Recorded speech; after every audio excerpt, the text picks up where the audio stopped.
Hello friends, welcome in my YouTube channel गणपण पे knowledge.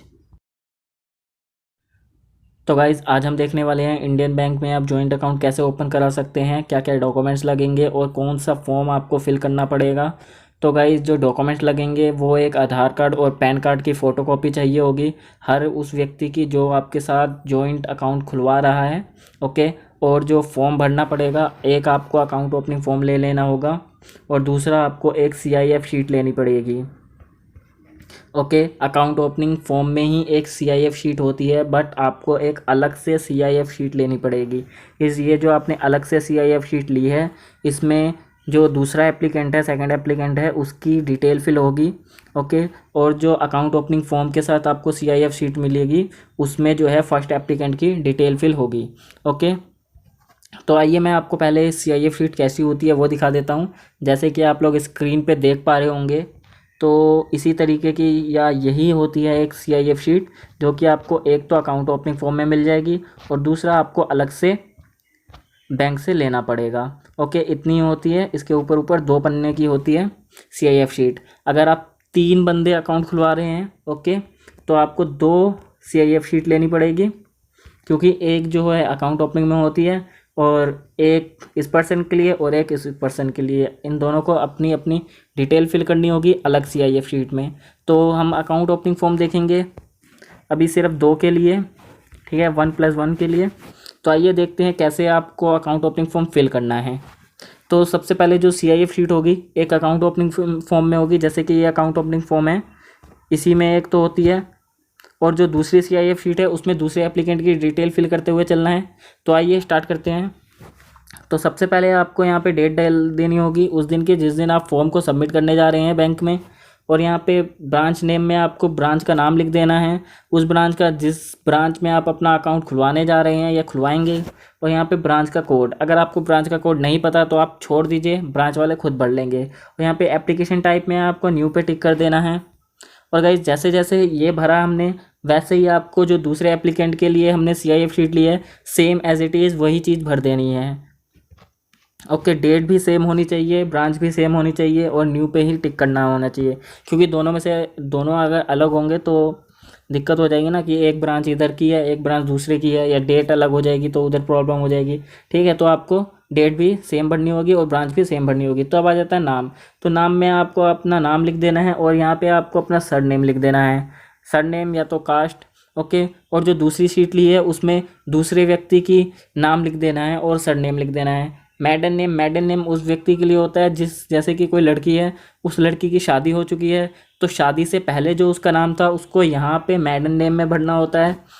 अगर शादी नहीं हुई है तो इसे आप खाली छोड़ सकते हैं, और जो लड़के हैं उसको तो ये खाली छोड़ना ही है। तो अब आ जाता है डेट ऑफ बर्थ। तो यहाँ पे आपको अपनी डेट ऑफ बर्थ भर लेनी है। जेंडर पे अगर आप मेल हैं तो मेल टिक कर दीजिए, फीमेल है तो फीमेल पे टिक कर दीजिए।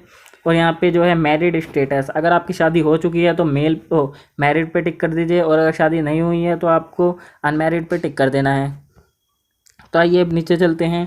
अब यहाँ पे बोला है नेम ऑफ फादर, मदर या स्पाउजी। तो फादर, अगर आप फादर का नाम लिख रहे हैं तो आपको फादर पे टिक करना है, मदर का नाम लिख रहे हैं तो मदर पे टिक करना है, स्पाउजी बोले तो पति या पत्नी। ओके, अगर आप पति या पत्नी का नाम लिख रहे हैं तो आपको स्पाउजी पे टिक करना है।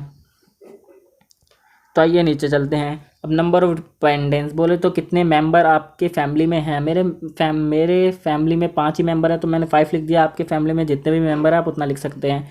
इलिटरेट, अगर आप अनपढ़ हैं तो आपको यस पे टिक कर देना है, और अगर आप अनपढ़ नहीं हैं बोले तो पढ़े लिखे हैं तो आपको नो पे टिक कर देना है। तो नीचे चलते हैं। Name of the guardian. तो नेम ऑफ द गार्जियन जो है यहाँ पे आपको तब भरना है जब आप माइनर होंगे। बोले तो 18 साल से जब आपकी उम्र कम होगी तब नेम ऑफ द गार्जियन भरना है। नीचे छोटा सा नोट लिखा हुआ है। तो अब नेशनैलिटी आ जाती है। तो नेशनैलिटी में आपको इन इंडिया टिक कर देना है, और यहाँ पे कंट्री नेम पे भी इंडिया ही लिख देना है। तो गाइस, जैसे जैसे हम ये फॉर्म भर रहे हैं वैसे वैसे आपको सेकंड एप्लीकेंट के लिए उसकी डिटेल पूरी फिल करते हुए चलनी है। बिल्कुल सेम डिटेल मत भर देना, गलत हो जाएगा।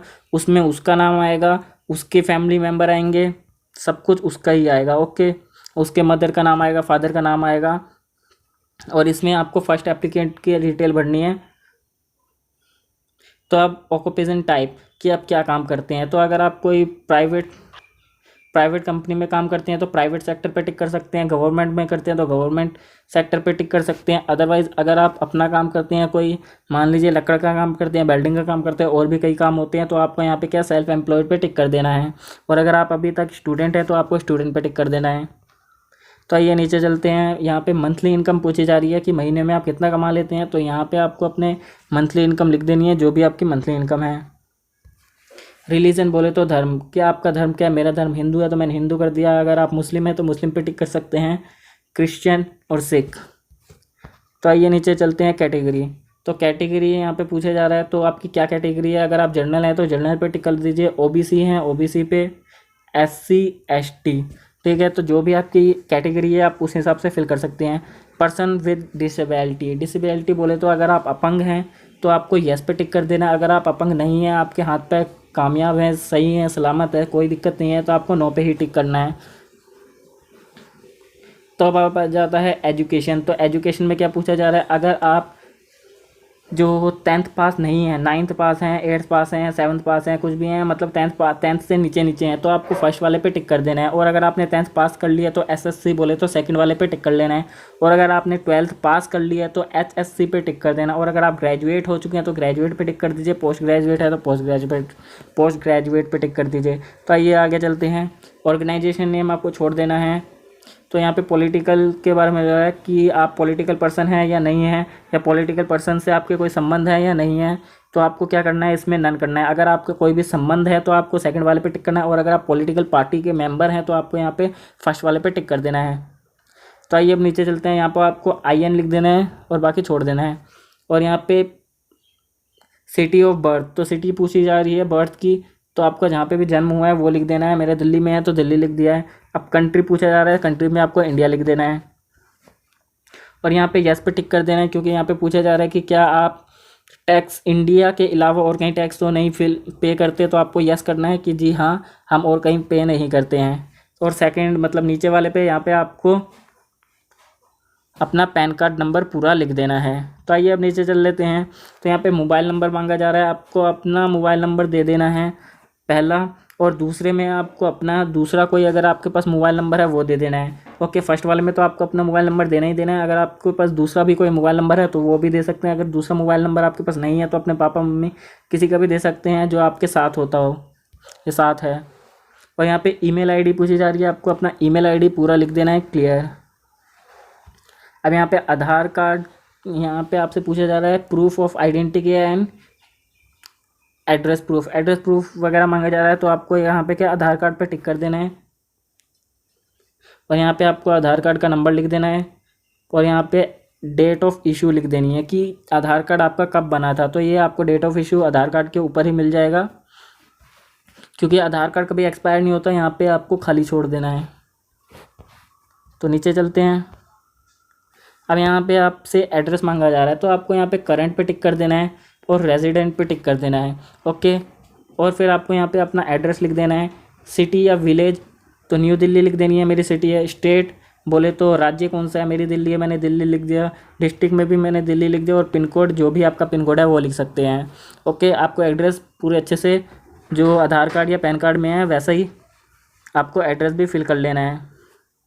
तो यहाँ पे अगर आपके पास कोई दूसरा एड्रेस है तो आपको लिखना है। और याद रखना, दूसरा एड्रेस अगर आप देते हो तो उसका आपके साथ आपको प्रूफ भी लगाना पड़ेगा कि ये मेरा ही एड्रेस है। ओके, जैसे आधार कार्ड है तो आधार कार्ड में आपका एड्रेस जो लिखा है वो तो मान लीजिए आपने यहाँ पे लिख दिया, और आधार कार्ड आपके पास, आधार कार्ड में एड्रेस तो ये था, लेकिन आप दूसरा कोई एड्रेस लिख रहे हैं तो उसके पास, उसका अगर आपके पास प्रूफ नहीं है तो आप मत ही लिखना, ज़्यादा सही रहेगा। तो आपको यहाँ पर सिर्फ क्या कर देना है, सेम एज पे टिक कर देना है। तो आइए अब नीचे चलते हैं। तो यहाँ पे आपको यस पे टिक कर देना है। यहाँ पे आपको एक फ़ोटो लगा देनी है और यहाँ पे एक सिग्नेचर कर देनी है। और ये सिग्नेचर जो होंगे आपके ब्लैक पेन से करना, ब्लू पेन से बिल्कुल मत करना। यहाँ पे प्लेस में आपको प्लेस लिख देना है, दिल्ली प्लेस है मेरी तो। और यहाँ पे डेट, उस दिन की डेट आ जाएगी जिस दिन आप फॉर्म को सबमिट करने जा रहे हैं। तो गाइस, इसी के साथ जो हमारी CIF शीट है, कस्टमर इन्फॉर्मेशन शीट, वो पूरी कंप्लीट हो चुकी है। जैसे कि हमने इधर फर्स्ट एप्लीकेंट की डिटेल भर ली, तो आपको दूसरे वाली शीट पे सेकंड एप्लीकेंट की डिटेल पूरी फिल कर लेनी है। और उस सेकंड शीट के साथ जो CIF शीट हमने सेकंड एप्लीकेंट के लिए भरी है, उसमें आपको सेकंड एप्लीकेंट का या दूसरे व्यक्ति का आधार कार्ड और पैन कार्ड की फ़ोटोकॉपी करके स्टेपलर कर देना है। तो अब आ जाते हैं अकाउंट ओपनिंग फॉर्म में। तो हमने CIF शीट भर ली। अब अकाउंट ओपनिंग फॉर्म के साथ जो दूसरा फॉर्म है वो फिल करते हैं। तो यहाँ पे देखिए गाइस, आपको सेविंग के ऊपर टिक कर देना है और यहाँ पे सेल्फ के ऊपर टिक नहीं करना है इस बार। ओके, तो जैसे ही आपने सेविंग के ऊपर टिक कर लिया, अब आपके पास ढेर सारे ऑप्शन मिल जाते हैं, either and survivor, farmer and survivor, anyone survivor, jointly operate. तो देखिए मैं आपको पूरी सारी चीज़ बता देता हूँ। सबसे पहले आइदर और सर्वाइवर। तो आइदर और सर्वाइवर में क्या होता है, मान लीजिए एक व्यक्ति जो है दिल्ली में है, आपने जॉइंट अकाउंट खुलवा लिया है, एक व्यक्ति दिल्ली में और एक व्यक्ति है मुंबई में। ओके, तो अगर दिल्ली वाले व्यक्ति को पैसे निकालने हैं बैंक से, तो वो अपने साइन करके दे देगा और इसको आराम से पैसे बैंक दे देगी। ओके, इसको अभी मुंबई वाले व्यक्ति की ज़रूरत नहीं पड़ी। तो ये चीज़ होती है आइदर और सर्वाइवर में, किसी को भी एक दूसरे की ज़रूरत नहीं पड़ती और वो पैसे निकाल सकता है। और अब बात आ जाती है जॉइंटली ऑपरेट। तो जॉइंटली ऑपरेट में क्या होता है, मान लीजिए दिल्ली वाला बंदा है और ये मुंबई वाला बंदा है। तो अगर दिल्ली वाले बंदे को पैसे निकालने हैं तो बैंक में जाता है, तो बैंक वाले क्या बोलते हैं कि आपको पैसे हम नहीं दे सकते, आपको क्या करना है, मुंबई वाले व्यक्ति को भी अपने साथ लाना है या एक चेक पे मुंबई वाले व्यक्ति के भी साइन कराने होंगे, तब जाके आपको मिलेगा। तो इसका मतलब क्या है, जॉइंटली वाले में ये दोनों ही एक दूसरे से जुड़े होते हैं। जब तक ये दोनों एक चेक पे साइन नहीं कर देते तब तक पैसा नहीं निकलेगा। और आइदर और सर्वाइवर में क्या था, कोई भी एक व्यक्ति एक चेक पे साइन कर देगा तो बैंक उसको पैसा दे देती है। उम्मीद करता हूँ आपको ये समझ आ गया है। तो अब बात आ जाती है फॉर्मर और सर्वाइवर। तो फॉर्मर और सर्वाइवर में क्या होता है, मान लीजिए D है और ये M है, दिल्ली वाला है मुंबई वाला है। ओके, तो इसमें क्या होता है, जब तक ये बंदा दिल्ली वाला ऑपरेट कर रहा है अकाउंट को, तब तक ये बंदा इस अकाउंट को ऑपरेट नहीं कर सकता, बोले तो नहीं चला सकता। जैसे ही ये दिल्ली वाला बंदा मर जाएगा तो जाके ये मुंबई वाला व्यक्ति इस अकाउंट को चला सकता है, इसके पास अधिकार हो गए अकाउंट को चलाने का। तो गाइस उम्मीद करता हूँ आपको समझ आ गया है कि आपको कौन सा वाला टिक करना है। ओके, तो मेरे हिस्सा का आपसे मानोगे, मेरी मानोगे, तो आपको आइदर और सर्वाइवर को टिक कर लेना होगा, बिकॉज बेस्ट है। अगर 2 बंदे अकाउंट खुलवा रहे हैं तो आपको आइदर और सर्वाइवर वाले पे टिक करना है, और अगर 2 से ज़्यादा हैं तो एनीवन और सर्वाइवर वाले पे। और अगर जैसे कि मैंने आपको समझा दिया, अगर आपको अपने हिसाब से भरना है तो आप जॉइंटली और फॉर्मर और सर्वाइवर भी टिक कर सकते हैं, लेकिन आपको क्लियर होना चाहिए क्या उसमें क्या होता है। ओके, जो कि मैंने आपको क्लियर कर दिया है। तो आइए अगला चलते हैं। फैसिलिटी पूछी जा रही है आपको, क्या फैसिलिटी रिक्वायर्ड है। तो फर्स्ट एप्लीकेंट, हमने 2 व्यक्ति खोल रहे हैं, ओके, जॉइंटली अकाउंट में खोल रहे हैं, तो क्या ATM कार्ड पहले व्यक्ति को चाहिए। तो अगर पहले व्यक्ति को चाहिए तो पहले वाले पे टिक कर देना है, और अगर दूसरे वाले को भी चाहिए तो दूसरे वाले पे भी यस पे टिक कर देना है। ओके, और यहाँ पे जैसे कि फर्स्ट व्यक्ति ने अपना नाम लिखते हैं, इसमें क्या है कि डेबिट कार्ड में आपका क्या नाम प्रिंट होगा, क्या नाम छपना चाहिए, वो नाम लिखना है। तो आपको फर्स्ट वाले के लिए फर्स्ट कॉलम पे लिखना है, और सेकंड वाले के लिए सेकंड कॉलम पे आपको नाम लिख देना है। तो आइए अब नीचे चलते हैं। तो अब पूछा जा रहा है क्या आपको चेकबुक चाहिए। तो चेकबुक जो है आपको एक ही मिलेगी दोनों के लिए, फर्स्ट एप्लीकेंट हो या सेकंड एप्लीकेंट हो, दोनों के लिए एक ही चेकबुक मिलेगी। तो आपको यस पे टिक कर देना है। अब यहाँ पे पूछा जा रहा है ट्रांजेक्शन राइट। तो ऑनलाइन बैंकिंग में, ओके, ऑनलाइन बैंकिंग या इंटरनेट बैंकिंग में आपको ट्रांजेक्शन राइट चाहिए या नहीं। अगर चाहिए तो फर्स्ट के लिए आपको पहले वाले पे टिक कर देना है, सेकंड वाले के लिए सेकंड वाले पे टिक कर देना है। और अगर आपको नहीं चाहिए तो आपको इसमें कुछ नहीं करना है, खाली छोड़ देना है या नो कर देना है। और यहाँ पे SMS अलर्ट के लिए आपको यस कर देना है, दोनों के मोबाइल पे SMS आ जाएगा। और यहाँ पे पासबुक के ऊपर भी आपको यस कर देना है, तो दोनों को एक ही पासबुक मिलेगी, अलग अलग पासबुक नहीं मिलेगी। तो उम्मीद करता हूँ आपको ये चीज़ समझ आ गई है। तो अब नीचे चलते हैं। तो अब बात आ जाती है नॉमिनी फॉर्म। तो आप नॉमिनी फॉर्म किस लिए होता है, जब आपकी डेथ हो जाती है या आप मर जाते हैं, तो आपकी मौत के बाद आपके अकाउंट में पड़ा हुआ पैसा किस व्यक्ति को दिया जाए उसकी डिटेल आपको यहाँ पे भरनी होती है। ठीक है, जिस भी व्यक्ति को आप देना चाहते हैं आपके मौत के बाद पैसा, तो वो उसका नाम वगैरह लिखना होता है। ओके, तो ये कैसे लिखते हैं, क्या करना है, कैसे भरना है, तो ये मैं आपको बता देता हूँ। जैसे कि आप जॉइंट अकाउंट खुला रहे हो तो आपको यहाँ पे दोनों व्यक्ति का नाम आएगा, यहाँ पे रोहित और जो भी दूसरा व्यक्ति है उस व्यक्ति का नाम। तो यहाँ पे आपको अपना नाम लिख देना है और जो भी आपके साथ अकाउंट खुलवा रहा है उस व्यक्ति का नाम लिख देना है। ओके, जहाँ पे मैंने ये रोहित शर्मा लिखा है। ओके, और यहाँ पे जो भी ब्रांच का नाम है वो ब्रांच का नाम लिख देना है, जिस भी ब्रांच में आप अकाउंट खुलवा रहे हैं। तो अगर आप चाहते हैं कि पासबुक में नॉमिनी का नाम शो हो या दिखाई दे, तो आप येस पे टिक कर सकते हैं। अदरवाइज़ अगर आप चाहते हैं कि नॉमिनी छुपा के रखा जाए, किसी को ना बताया जाए नॉमिनी, तो आपको यहाँ पे कुछ नहीं करना है। तो यहाँ पे टाइप ऑफ डिपॉजिट और अकाउंट नंबर में आपको कुछ नहीं करना है, इसे खाली छोड़ देना है अभी। तो डिटेल ऑफ नॉमिनी, तो यहाँ पे आपको जिस भी व्यक्ति को आप पैसा देना चाहते हैं, आपकी डेथ के बाद उस व्यक्ति का नाम आ जाएगा, पूरा नाम आ जाएगा, और यहाँ पे मोबाइल नंबर आ जाएगा उस व्यक्ति का, और नॉमिनी से आपका क्या रिलेशन है, क्या संबंध है आपके, जैसे आपके पापा हैं, मम्मी हैं, भाई है, बहन है, जो भी है आप वो लिख दीजिएगा। एड्रेस एज, उनकी क्या उम्र है, तो वो उम्र लिख देनी है, और यहाँ पे आपको एक अपने साइन कर देने हैं। तो इसी के साथ जो है नॉमिनी फॉर्म भर जाता है। और अगर मान लीजिए आप अंगूठा लगाते हैं, आपको साइन करने नहीं आते हैं, तो आपको 2 विटनेस की आवश्यकता पड़ेगी, ज़रूरत पड़ेगी। ओके, अगर आप अंगूठा लगाते हैं, अगर आप साइन करते हैं, तो आपको किसी भी विटनेस की ज़रूरत नहीं पड़ेगी। ओके, तो अगर आप अंगूठा लगाते हैं तो क्या करना होगा, यहाँ पे देखिए विटनेस के लिए जगह है, आपको नाम लिखना होगा, उसका एड्रेस लिखना होगा, यहाँ पे एक सिग्नेचर करवा देने होंगे, फिर से यहाँ पे आपको नाम लिखना होगा दूसरे विटनेस की, और यहाँ पे उस दूसरे विटनेस का एड्रेस लिखना होगा, और यहाँ पे उसके साइन करवा देने हैं। तो आइए नीचे चलते हैं। अब यहाँ पे एक आपको अपने साइन कर देने हैं, फर्स्ट एप्लीकेंट, और यहाँ पे दूसरे एप्लीकेंट के साइन करवा लेने हैं।